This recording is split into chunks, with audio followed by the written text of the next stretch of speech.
Yun nga yung sinasabi ko, hindi po nagtatapos diyan 'no, yung, ang role po nating nasa gobyerno 'no. Oo. Hindi po nagtatapos diyan na ibinigay natin tapos na po.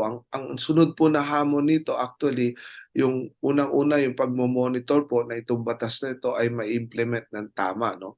Sunod po diyan ay yung pong mga programa na dapat pong makarating sa ating pong mga benepisyaryo.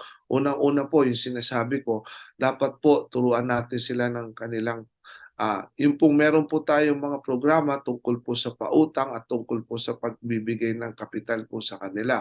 Pero hindi lang po ganyan dapat. Dapat po turuan natin sila ng tabang paggamit po ng financial.